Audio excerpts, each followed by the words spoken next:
Au nom du Père, du Fils et du Saint-Esprit. Amen. Béni soit notre Seigneur Jésus-Christ. Béni soit la Vierge Marie, la maman de Jésus, notre chère maman. Alors, de plus, je rentrais dans ces réunions de prière. De plus, j'arrivais à comprendre et à échanger avec des amis.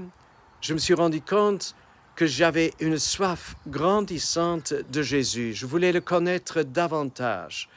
Mais j'avais un problème. Je ne savais pas comment.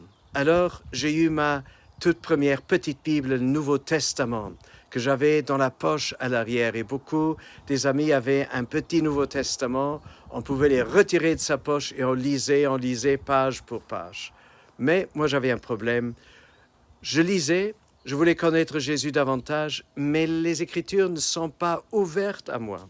Donc, il fallait que j'écoute beaucoup d'homélies, beaucoup d'enseignements. Et aujourd'hui, je suis gratifiant pour tous les prêtres, pour tous les enseignants qui ont parlé de Jésus, qui ont beaucoup parlé de Jésus dans les Écritures, mais aussi de leurs témoignages. Et c'est ainsi que la parole de Dieu, elle a été semée dans mon cœur.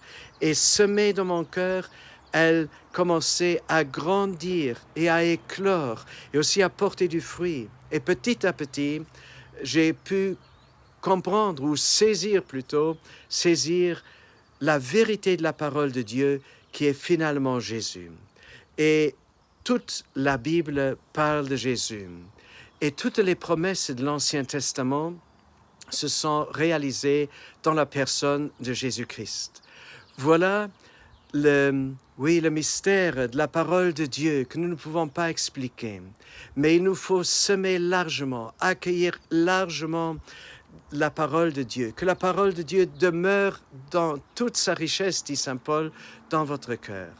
Et lorsque la parole de Dieu, comme une graine de semence, est déposée dans notre cœur, elle peut grandir, elle peut pousser, elle peut porter du fruit.